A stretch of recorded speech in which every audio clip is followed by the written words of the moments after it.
जैसे हमने यहाँ पर कट लगा दिया तो इसके बाद जो हमारी ग्रोथ आगे जानी थी टहनी में, वो यहीं से ही रिवर्स होंगी। ये है वो बीम की कलम जो मैं आपको बोल रहा था। अब ये एक पॉलिनेटर का बीम है, तो ये मैंने पूरा ही निकाल के टिका दिया। Hello everybody, welcome back to the channel. मेरा नाम है Prajwal Chauhan and you are watching PCK vlogs. So guys, आज का सीन कुछ ऐसे है। अभी मुझे जाना है, एक मेरा बगीचा है लो हाइट में, जिसे कि हम यहाँ पर चणू कहते हैं। तो अगर आप लोग देख पा रहे हो तो बिल्कुल नीचे जाके नदी के पास वो ऑर्चर्ड है। तो अभी मुझे वहाँ पर जाना है और वहाँ पर भी मेरी इस बार की ग्राफ्टिंग वगैरह रहती है। तो कटिंग वगैरह हमारी वहाँ पर सब हो चुकी है और अब मैंने वहाँ पे ग्राफ्टिंग करनी है। तो चलते हैं बगीचे की ओर और आपको भी दिखाते हैं और साथ में कटिंग के बारे में भी बताएंगे, क्योंकि जो मैं कटिंग कर रहा हूँ वो मॉडर्न टेक्निक्स की है। तो चलो बताते हैं आपको भी और दिखाते हैं सब कुछ डिटेल में।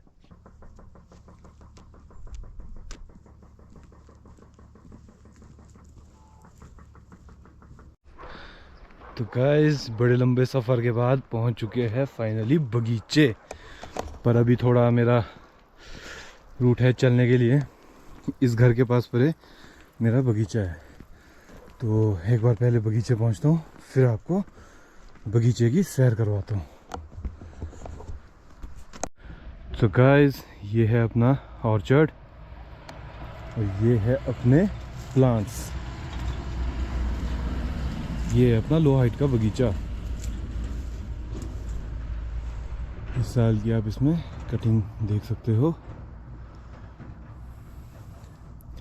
इसके बारे में कुछ देर में बातचीत करेंगे, बट अभी पहले मैं कल में लेके आता हूँ, कल में निकालता हूँ, जो कि मैंने आज डायरेक्ट बीम के ग्राफ्ट करने हैं पॉलिनेटर के। तो मिलते हैं थोड़ी देर में। सो गाइस, काम शुरू करते हैं, बट पहले ग्लव्स वगैरह पहन लेते हैं, क्योंकि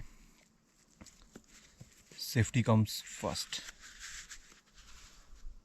क्योंकि भाई चाकू से काम करना है और अगर लग गया तो गलत सीन हो जाएगा।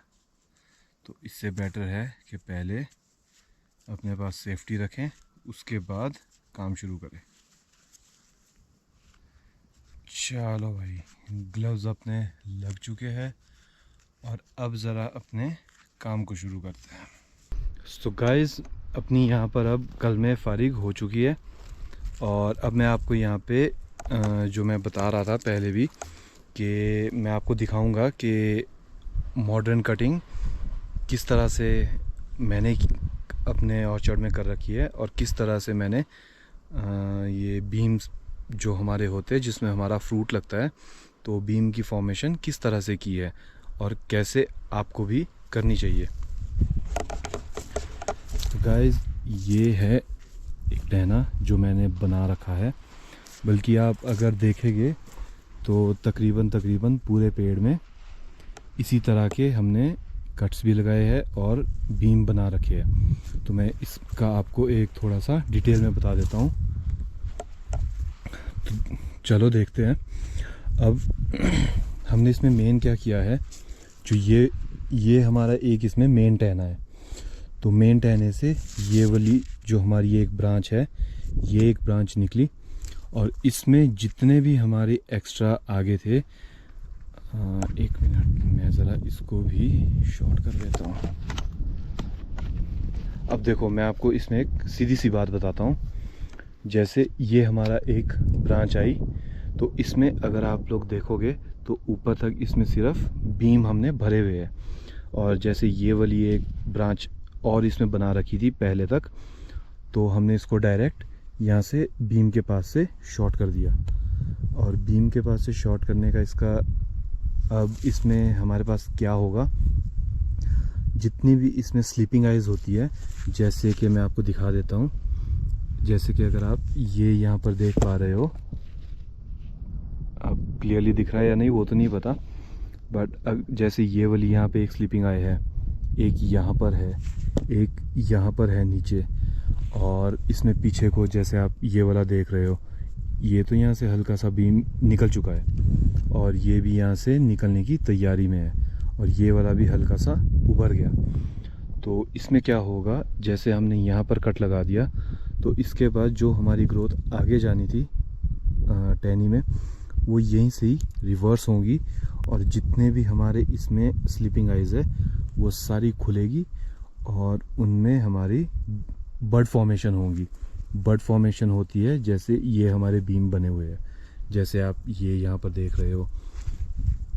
अच्छा, ये साइड में यहाँ पर इसमें बीम निकल गया है और इसमें यहाँ पर मैंने कट लगा दिया है, स्टब कट लगाया है, ताकि जो इसमें यहाँ पर हमारी आइज़ है वो भी खुल जाए। और अब जैसे ये थी हमारे पास, तो मेरे कटर्स ने क्या किया है, इसमें यहाँ पर टिप पे टॉप मार दिया। तो हमने टिप पे टॉप नहीं मारना, हम इसको डायरेक्ट यहाँ से हटा देंगे सीधा रिंग के पास से। अब जैसे हमने इसमें रिंग कट मारा है तो जो ग्रोथ यहाँ से आगे जानी थी अब वो यहाँ से रिवर्स होंगी, और जितनी इसकी ये स्लीपिंग आइज़ है ये सारी खुल जाएगी। और आगे तक आप देख सकते हो सेम प्रोसेस चला है। तो अब जैसे ये है तो इसमें पीछे तक स्पर फॉर्मेशन होंगी, जैसे कि आप लोग यहाँ पर देख रहे हो। यहाँ पर इसमें यहाँ पर भी बीम निकल चुका है, यहाँ पर भी है, यहाँ नीचे है, आगे है, इधर है, इधर है। बट इसमें सीन क्या है कि ये ब्रांच थोड़ी ज़्यादा लंबी है, तो हम इसको छोटा कर देंगे। अब ये हो गया थोड़ा छोटा। अब अगर इस बीम में यहाँ पर एक हमारा लार्ज साइज़ का दाना भी लगता है तो भी ये झुकेगा नहीं।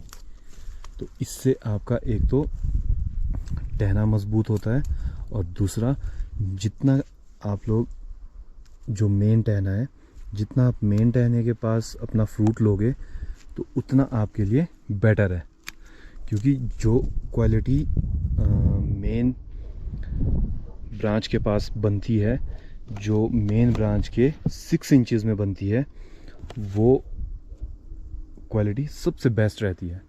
तो हमने करना क्या है, हमने इसमें मेन ब्रांच के पास हमने फ्रूट लेना है। अब जैसे ये वाली ब्रांच है, ये भी अभी झुक तो काफ़ी रही है, बट हमने इसको काफ़ी हद तक तो शॉर्ट कर दिया है। तो चलो थोड़े और शॉर्ट मार देते हैं। ये यहाँ से गया, और इसको अब जैसे हमारे पास एक ऑप्शन यहाँ पर था, अगर यहाँ पर एक पिन होती तो मैं इसको यहीं से ही शॉर्ट कर देता, बट अब यहाँ पे नहीं है, यहाँ पे बंदों ने कट मार दिया। तो अब इसको क्या करेंगे, जो यहाँ पे हमारा ये वाला बीम है इसको यहीं से ही शॉर्ट। अब ये हमारा यहाँ से शॉर्ट हो गया। शॉर्ट होने के बाद क्या है, ये टहना ज़्यादा लचकेगा नहीं। अगर इसमें फ्रूट जितना मर्ज़ी लग जाए, ये हमारा ज़्यादा बेंड नहीं होगा। इसको साइड में फेंकते हैं पहले। तो ये है थोड़ा मॉडर्न कटिंग का प्रोसेस। अब वही है, यहाँ पर भी ये छोटे छोटे बना तो रखे हैं, बट मेरे हिसाब से तो ये इतने तक से जाना चाहिए था। बट चलो इस बार थोड़ी अपनी फ्रूट ईयर है तो थोड़ा ले लेते हैं, थोड़ा फ्रूट ले लेते हैं। तो ये है इसका तरीका।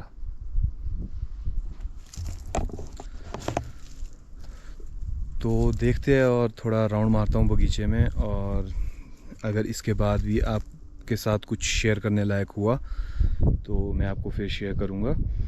और बढ़ते अभी आगे अपने काम के लिए, और अपना काम करता हूँ, फिर बात करते हैं। ये है वो बीम की कलम जो मैं आपको बोल रहा था। अब ये एक पॉलिनेटर का बीम है, तो ये मैंने पूरा ही निकाल के टिका दिया। तो अब इसका फ़ायदा क्या है, आगे जब हमारी फ्लावरिंग होगी तो इसमें डायरेक्ट जो ये आप पॉइंट्स देख पा रहे हो, तो इसमें हमारे फूल निकलेंगे जो कि हमारा पॉलिनेशन का काम करेंगे। और इसके पॉलिनेशन की वजह से जो ये वाला पोर्शन है इस प्लांट का, ये इतना पोर्शन ये कवर होगा और इसमें फ्रूट सेट होगा। तो इस तरह से हमारी जो है वो बीम की कलमें होती है।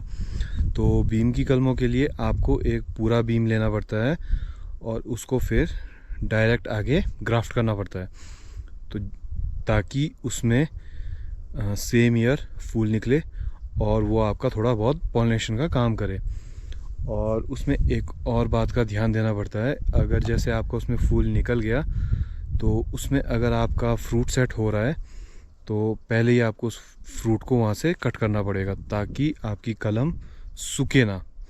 अगर कलम सूख गई तो फिर प्रॉब्लम हो जाएगी, क्योंकि फिर उससे नेक्स्ट ईयर हमारे पास वहाँ पे पॉलिनेशन नहीं होगी। तो ये एक और इन्फॉर्मेशन थी जो आपके साथ शेयर करना ज़रूरी था।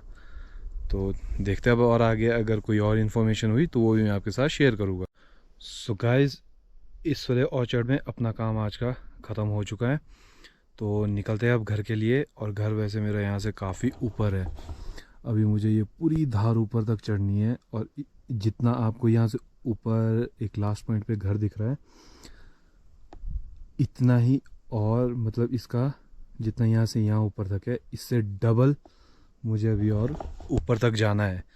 तो चलते हैं आराम आराम से और करते हैं अपनी जर्नी को शुरू, क्योंकि जाना भी पैदल ही है। आज मैं गाड़ी बाइक वगैरह कुछ भी नहीं लेके आया हूँ, तो चलते हैं।